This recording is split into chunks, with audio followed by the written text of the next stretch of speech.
Tole qayyabannaa keenya kana keessatti mata duree jireenya Nohi bishaan badisaa booddee jedhu walii wajjin ilaala jechuudha.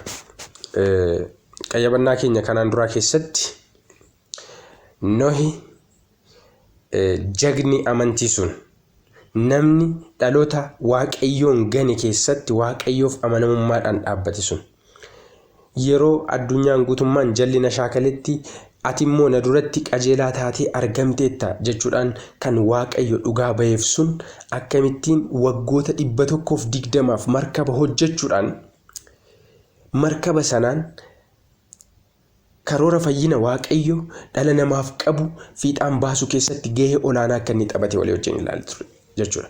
Sababii sanarraan kan ka'e hojii Nohirraan kan ka'e akkasuma immoo gargaarsa waaqayyo irraan kan ka'e lubbuun 8 du'a akka isaan oolan akkasuma immoo uumamni lubbuu qaban hedduun isaanii badisaa akka baraaraman sanyiin uumama lubbuu qabanii akka itti fufe sanyiin nama akka inni itti fufe ilaallee turre jechuudha. Keessumaayyuu immoo lubbuun 8 Nohi haadha manaasaa ijoollee isaa dhiiraa 3 fi haadha manootii isaanii jechuudha nama 8 badisa jala akka isaan baraaraman ilaallee turre jechuudha. Qorannaa keenya kutaa isa kana keessatti immoo bishaan badisaa booddee turtiin ture maal fakkaataa kan jedhu walii wajjin ilaala jechuudha.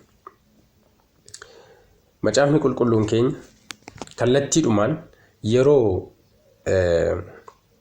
seenaa hidda dhaloota dhala namaa yeroo kaasu waa malee miti.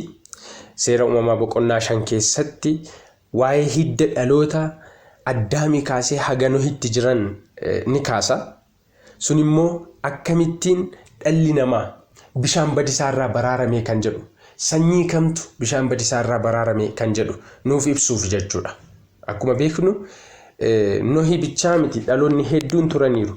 Sana durayyuu ndoom sanyiin Qaayinis turaniiru. Garuu immoo toorri hidda Nohi toora hidda Sheet keessatti jechuudha. Wanti beekuu qabnu garuu ammas bishaan badisaa booddees macaafni qulqulluu keenya toora hidda Seem nuu kaasa sanyii Nohi keessaati. Seera uumamaa boqonnaan 11 lakkoofsi 10 kaasnee kan nuti ilaallu toora hidda Seem nuuf kaasa jechuudha. Seem irraa kaasee ilma Nohi Seem irraa kaasee haga eessaatti deema? Haga Abrahaamitti deema jechuudha. Kun immoo waa malee miti. Seera uumamaa boqonnaa 3 lakkoofsa 15 keessatti Kiristoos akka inni dhalatu waadaa galamee ture jechuudha. Kan immoo qayyabannaa keenya jalqabaa keessatti ilaallee turre. Abdii waaqayyo dhala namaaf kenne jechuudha. Innaa ammas irra deebi'uudhaan macaafni qulqulluun keenya kan inni nuuf mirkaneessaa jiru toora akkamii keessatti Kiristoos akka inni dhalate. Karaa kan biraa immoo Tiyoorii akka inni hin taane, falaasama akka inni hin taane, qabatamaatti yeroo namni jiraachaa ture akka inni jiruu fi eenyu akka jiraachaa ture illee wajjiniin macaafni qulqulluun ragaa qabatamaa akka inni nuuf kaa'udha jechuudha. Asirraati kan nuti barannu.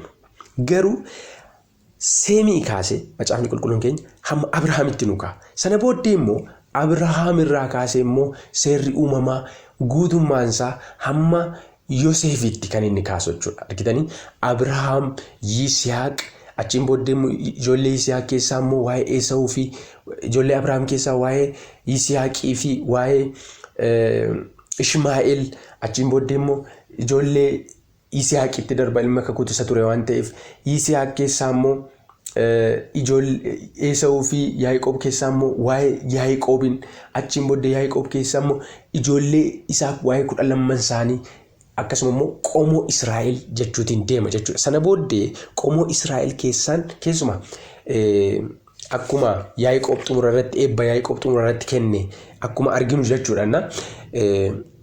Ijoollee Israa'el keessaa ijoollee Yaaqoob keessaa immoo gosa Yihuudaa keessaan Kiristoos dhalata jechuudha. Kan immoo Maatewos boqonnaa 1 lakkoofsuma 1 irra kan jiru akkas jedha. Toorri hidda dhala namaa akkamitti akka inni ibsame ilaalchisee jechuudha. Akkas jedha Maatewos boqonnaa 1 toorri hidda dhaloota Yesuus Kiristoos sanyii Daawit sanyii Abrahaam isa kana ture jedha. Toorri hidda dhaloota Kiristoos sanyii Daawit sanyii Abrahaam. Amma gaa Abrahaam immoo toora hidda Seem keessa ture jechuudha. Argitanii Seem immoo ilma Nohi ture. Seem Kaamii fi Yaafet jechuudha. Garuu toora kana otoon ibsiin dura toorri warri kaan immoo jallina akkamii qabu kan jedhu otoo hin ibsiin hin dhiibne jechuudha macaafni qulqulluun keenya. Jalqaba toorri Sheet otoo hin filamiin dura toorri Qaayin abaaramaa akka isaan ta'an. Toorri Qaayin abaaramaa akka isaan ta'an. Fayyina keessaa akka isaan ba'an. Amma gaa toora qajeelinaa keessaa toora Sheet keessaa immoo Kiristoos dhalachuuf waan jiruuf jechuudha. Toorri Sheet qobaatti eenyu akka isaan ta'an hamma Nohitti kan jira wangeelli keenya nuuf kaa'e jechuudha. Achiin booddee immoo hidda Nohii bishaan badisaa booddee immoo hidda Nohii keessaa immoo hidda Seemii irratti xiyyeeffate jechuudha. Hiddi Kaam maali? Hiddi Yaafet maal ta'an kan jedhu immoo walii wajjin ilaalla jechuudha. Utuu Kaam maal ta'e? Yaafet maal ta'e kan jedhu otoo hin ilaaliin dura garuu Nohii bishaan badisaa booddee akkam ta'e kan jedhu macaafni qulqulluun keenya nuuf ibsa jechuudha. Seera uumamaa boqonnaan 9 lakkoofsi 20-21 akkas jedha. Nohii inni qottuun iddoo dhaabaa wayinii hojjetachuudhaaf isa jalqabaa ta'e inni daadhii wayinichaa irraa dhugee machaa'ee qullaa isaa dunkaana isaa keessa hin ciise jedha. Nama gaddisiisa kun. Nohii jegni amantii sun waggaa 120 namni waaqayyo wajjiniin ture sun dhaloota mooraalii nama buusuu danda'u keessatti waan ulfaataa namni hojjete sun amma garuu machooftuu ta'e jedha. Amma garuu qullaa buuse jedha. Kun immoo oduu nama gaddisiisudha. Cubbuun jalqaba abboota keenya hojiin inni hojjete keessaa qullaa isaan buuse. Ammas Nohi maal ta'aa jira? Qullaasaa buusaa jira jechuudha. Machooftu ta'aa jira jechuudha. Kun immoo bishaan badisaa booddee oduu nama gaddisiisu. Nohirraatii waan eegamu hin turre jechuudha. Nohi bishaan badisaa booddee jedha. Seerri uumamaa boqonnaan 9 lakkoofsi 28. Nohi bishaan badisaa sun erga darbee booddee Nohi waggaa 350 jiraate. Barri Nohi jiraate hundinuu waggaa 950 ture. Kana booddee sin du'e jedha. Bishaan badisaa booddee waggaa 350 jiraate. Sana dura immoo waggaa 600 jiraate Nohi. Kanaaf iyyuu Nohi odeeffannoo guutuu qaba bishaan badisaa dura maaltu akka ture. Cubbuun akkamitti akka dagaage, akkamitti immoo biyya lafaa kan akka balleesse immoo ija isaatiin argeera jechuudha. Waaqayyo cubbuu irratti ejjennaa akkamii akka inni fudhate ija isaatiin argeera jechuudha. Jalqabas abbaansaa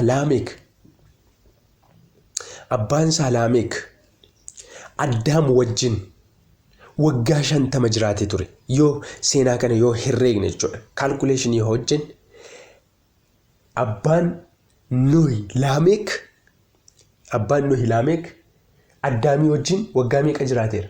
Waggaa 50 jiraateera jechuudha.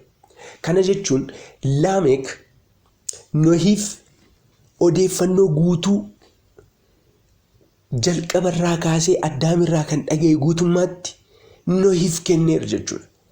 Waa malee miti Nohi kan inni dhaabbachuu danda'eef. Garuu amma bishaan badisaa booddee Nohi guutummaatti ni jijjiirame. Kufaatiitiif saaxilame Nohi. Kun oduu baay'ee nama gaddisiisudha jechuudha. Qullaa buuse. Kana booddee ilmi isaa inni tokko Kaam jechuudha. Kaam abbaan Kana'aan jedha macaafni qulqulluun. Waa malee Kana'aan jedhee maqaan dhoofne isa kanas deemnee ilaalla. Garuu Kaam jedha lakkoofsi 22 boqonnaan 9. Kaam abbaan Kana'aan immoo qullaa abbaa isaa argee obboloota isaa lamaan warra bakkee turanitti in hime jedha. Kaam kun qullaa abbaa isaa argee abbaa isaaf qooda uffatatti uffisu maal godhe? Obboloota isaa warra kaanitti qullaa abbaa isaa deemeeti itti hime jedha. Abbaa isaa hammeesse, qooda abbaa isaa gorsu, qooda qullaa abbaa isaa dhoksu abbaa isaa hammeesse. Sana booddee ilmaan Nohi warri kaan lamman garuu Seemii fi Yaafet garuu wayyaa fuudhanii gatiittii isaanii lamaan irra buufatanii dugda duubaan adeemanii qullaa abbaa isaanii akka hin argineef jechuudha. Qullaa abbaa isaanii hin dhoksan. Fuulli isaanii irraa garagalee waan tureef qullaa abbaa isaanii hin argine jedha. Isaan kun immoo amala Kaamiin ni balaaleffatanii. Amala Kaamiin kan balaaleffatan immoo akkamitti ture? Indoom qullaa abbaa isaanii ija isaaniitiin ilaaluyyuu ni saalfatanii fuula isaanii dugda duubaan deemanii qullaa abbaa isaanii maal godhan? ni dhoksanii uffata itti uffisanii. Sana booddee akkuma seera uumamaa keessatti turetti Waaqayyo yeroo namni qullaa buuse Waaqayyo maal godheen uffata qopheesseef gogaa loonii irra jennee ilaallee turre. Ammas maaltu ta'e bishaan barisaa booddee yeroo Nohi qullaa buuse ijoolleen isaa lamaan maalitti godhanii Seemiif Yaafetti uffata itti uffisan jechuudha argitanii. Innaa uffata itti uffisan. Kana booddee akkuma seera uumamaa keessatti abaarsi cubbuu booddee dhufe jechuudha. Akkasuma ammas eebbiif abaarsiin dhufe jechuudha. Argitanii sana booddee Nohi irraa machiin daadhii wayinii isaatii erga galee booddee waan ilmi isaa inni xinnaan isarratti hojjete hin baree kanarratti Kana'aan abaaramaa haa ta'u obboloota isaafis garboota haa ta'u jedhee jedha. Akkasumas Waaqayyo gooftichi inni kan Seem ajajamu Kana'aan immoo garbicha Seem haa ta'u Waaqayyo daarii Yaafet haa bal'isu. Yaafet godoowwan Seem keessa haa jiraatu. Kana'aan immoo garbicha isaa haa ta'u jedhee jedha. Argitanii Kana'aan irratti xiyyeeffate. Sila kan nuti ilaallee turre lakkoofsa 22 irratti Kaam abbaan Kana'aan jedha. Amma karaa Kaam sanyiin Kaam keessaa immoo Kana'aan abaaramaa ta'anii jechuudha. Macaafni barumsa sanbataa keenya kan nuuf kaasu tokko erga dubbisee booddee indoon biyya keenya keessatti iddoo kanarratti wantoota dubbataman irratti waan tokko jechuun barbaada. Barumsa sanbataa keenya fuula 52 lakkoofsa paraagiraafii 3ffaan dhugaadhumatti nama tokko irratti tiyoorii sanyii mirkaneessuuf jecha heertuu kanatti dhimma ba'uun qo'annoo amantii dogoggoraa fi sona aamilee yakka qabudha jedha. Raajiin kun Kana'aan ilma Kaam irratti kan murtaa'edha. Barreessitoonni macaafa qulqulluu shaakala cubbuu warra Kana'aan muraasa sammuu isaanii keessaa qabu turanii jedhanna. Tiyoorii sanyii mirkaneessuuf jecha heertuu kanatti dhimma ba'uun qo'annoo amantii dogoggoraa fi sona aamilee yakka qabudha jedha. Sababni isaa fakkeenyaaf biyya keenya kana keessatti qomoon garaagaraa jiru. Seem jira, Semeetik kan nuti jennu, Kuush jira, Kuushiitik kan nuti jennu. Macaafni qulqulluun keenya akka nuuf ibsutti immoo seera uumamaa boqonnaa 10 lakkoofsi 6 ilmaan Kaam ilmaa Nohi jechuudha. Kuush, Misraayim, Fut, Kana'aan turan jedha. Argitanii Kuush ilma Kaam ture jechuudha. Kanaaf qomoo Kuushiitik irratti daba dubbachuudhaaf namoonni iddoo kana dhimma ba'u jechuudha. Jalqabuma Nohitu akka Kuush garba Seem ta'uuf, Semeetik ta'uuf abaare jedhu jechuudha. Garuu macaafni qulqulluun ragaa kanaa nuuf hin kennu. Abaarsi kun kallattiidhumaan kan inni xiyyeeffatu ilmaan Kaam keessaa garboota Seem akka ta'uuf kan inni xiyyeeffatu Kana'aan irratti jechuudha.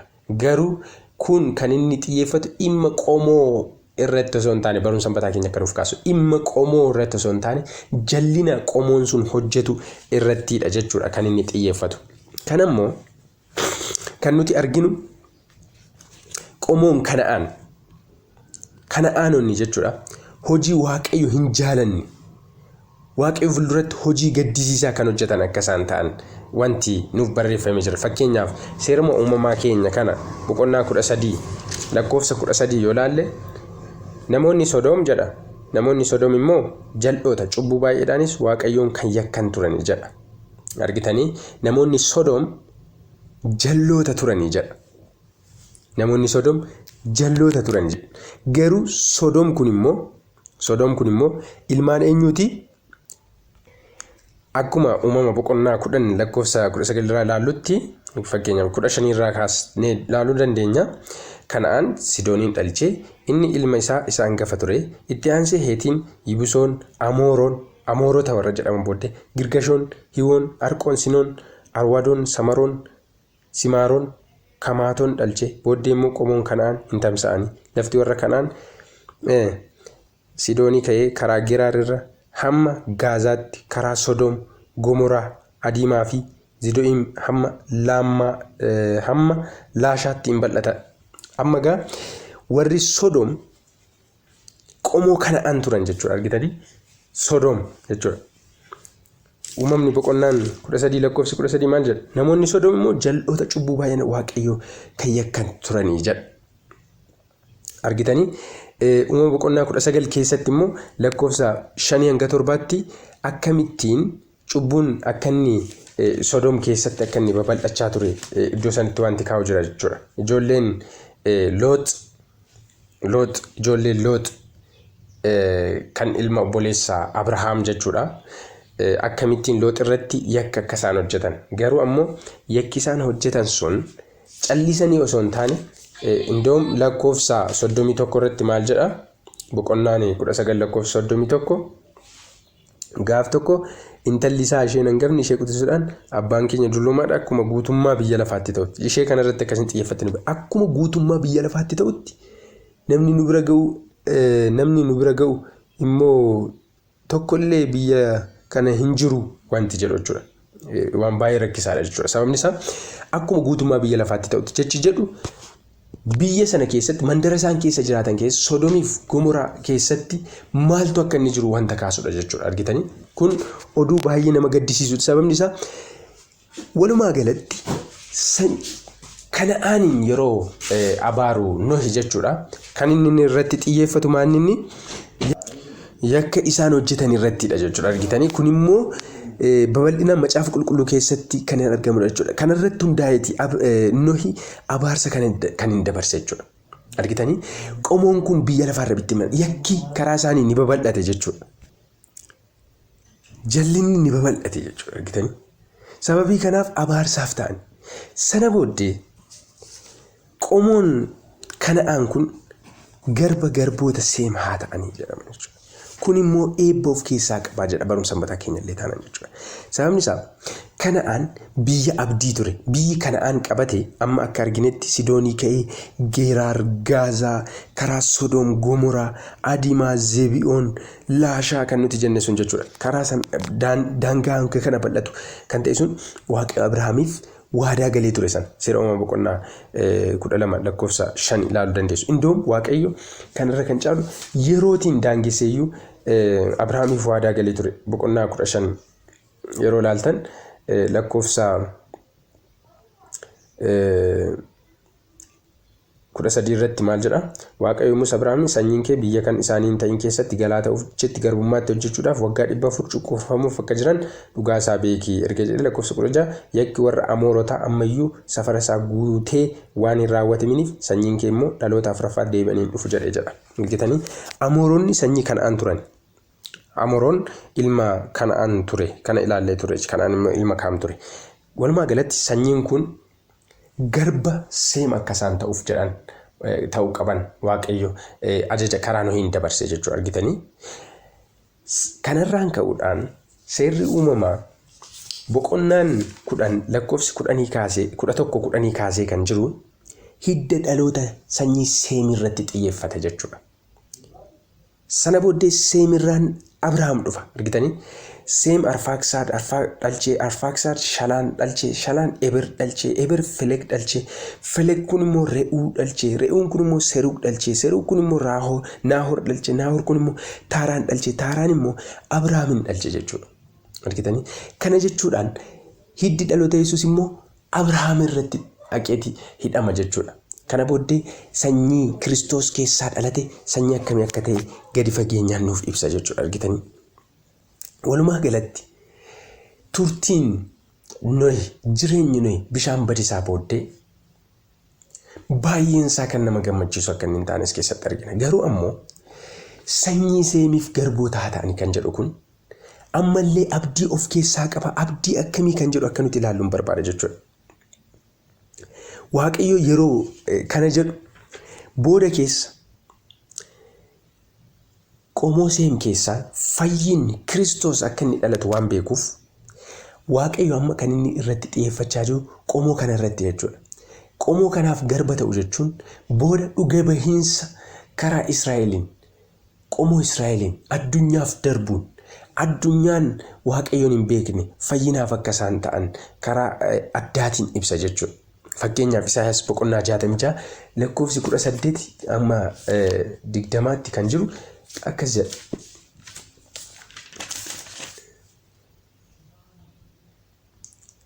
Ani hojii isaanii fi yaada isaanii beeka. Kanaafis dhufee saba afaan garaa garaa dubbatan hundumaa walitti nan qaba. Isaanis dhufanii ulfina koo hin argu. Ani isaan gidduu milikkita nan dhaaba. Warra isaan keessaa baqatanii oolanis gara saba Tarshiish, gara saba Fut gara saba Lud, gara saba Meshek, gara saba Tubalii fi Yaawaanitti, gara saba biyya galaana gidduu jiran warra fagootti, gara warra maqaa koo hin dhagayin ulfina koo hin argin jiranitti nan erga. Isaan saba lafa irraa gidduutti ulfina koo ni himu jedha. Israa'eloonni gara qomoo, fakkeenyaaf iddoo kanatti kan kaa'amaa jiru qomoo Fut jedhamutu jira keessumaa jechuudha. Mee kana haa ilaallu. Seera uumamaa boqonnaa 10 lakkoofsa 6 irratti Kaam, Kuush, Misraamii fi Fut Kana'aaniin turan ilmaan Kaam jechuudha. Fut kun sanyii Kaami jechuudha. Argitanii? Amma egaa Israa'eloonni sanyii kanaaf dhugaa bahuuf jiru. Gochaa Waaqayyoo himuuf jedhu. Yesuusin lallabaa jiru. Dhalachuu Kiristoosiin furii dhala namaa isa ta'e lallabuuf jedhu jechuudha. Garboota seenu. Achiin booddee Roomee boqonnaa 11 keessatti Phaawulos immoo dhimma kana keessa deebuudhaan gaafa nuuf ibsu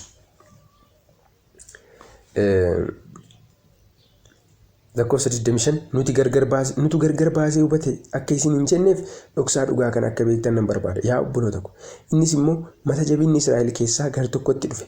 Hamma warri saba Waaqayyoo hin ta'in guutummaatti saba isaatti dabalamanitti malee isaan irratti hin hafu jedha. Argitanii? Hamma warri saba Waaqayyoo hin ta'in guutummaatti saba isaatti dabalamanitti. Yeroo bara 34tti keessumaa du'a Isxifaanos booddee wangeelli Yihuudoota irratti cufamuudhaan sana booddee wangeelli gara Ormootaatti ba'e. Ormoonni fayyina kana dhamdhaman Kiristoosiin fudhatanii. Argitanii? Ergaan fayyinaa as keessa jirus dhimma Kiristoosii dhuma irratti jechuudha. Jalqabumaa kaasee yeroo dhuma cubbuun biyya lafaa kana balleessaa ture hundumatti wangeelli keenya waa'ee fayyisaa keenya Kiristoosidha kan inni lallabu jechuudha. Galaatiyaa keessatti fakkeenyaaf boqonnaa 3 keessatti maalidha kan inni jedhu? Lakkoofsi 16. Egaa Waaqayyo Abrahaamii fi hidda isaatiif abdii kenneera. Caafanni qulqullaa'aan akka nama baay'eedhaaf dubbatamutti hiddoota hin jedhu, akka nama tokkoof dubbatamutti hidda jedha. Innis Kiristoosi. Kiristoos Abrahaamitti illee Kiristoosumatu lallaba. Addaamitti illee Kiristoosumatu lallaba. Argitanii? Nohillee waa'ee Kiristoos lallabaa jira. Qorannaa keenya gara booddee keessatti immoo ammas seenaa Abrahaam, Yisihaaq, Yaaqoob keessallee seenaa ijoollee Israa'el keessatti illee akkamitti Kiristoos lallabamaa akka ture walii wajjin ilaaluu keenya ittuma fufna jechuudha. Kiristoos baroota keessatti lallabamaa ture. Garuu namoonni kufaatii garagaraa keessummeessaa turan. Keessumaa kutaa keenya isa lammaffaa keessatti immoo Baabelii fi afaan namaa wal makuu kan jedhu keessattis akkamittiin isa Waaqayyo ammas qomoo kana keessaan Waaqayyo furii akkasuma immoo fayyina lallabuuf jedhuuf seexanni akkamittiin bara baraan dhimmi kun akka raawwatamne gochuuf sanyii namaa isa biyya lafaa akka guutuuf Waaqayyo karoorse seexanni immoo karaatti hambisuuf akkamittiin akka inni xiyyeeffannaadhaan hojjetee fi achuma keessaan immoo Waaqayyo akkamittiin abdii akka inni lallabe walii wajjin ilaalla kutaa isattaanu keessatti jechuudha. Waaqayyo ayyaana nuuf baay'isu. Waaqayyo kufaatiin waa oolchu. Utuu Waaqayyo waa hundumaa nuti wanta abboota isaatti dhufe hundumaa utuu dhaga'u, utuu arguu kufaatiis saaxilan. Kaam akkamitti cubbuun babal'achuusaa otoo beekanii warri madda ilmaan namaa ta'uuf jedhanis ka'umsa dhala namaa irra deebi'anii ka'umsa dhala namaa ta'uuf jedhan kun abbootii dhala namaa ta'uuf jedhan kun jallina akkamitti akka isaan shaakaluu jalqaban booddee keessa immoo ni ilaalla ammas jallina akkamitti akka itti fufee jechuudha. Utuu dhageenyu, utuu arginu jallina akkasii shaakaluu Waaqayyo nu oolchu. Seenaan kan inni nutti himu karaa biraa baradhaadha jechuudha. Barachuu akka dandeenyu Waaqayyo nu gargaaru. Eebbifama.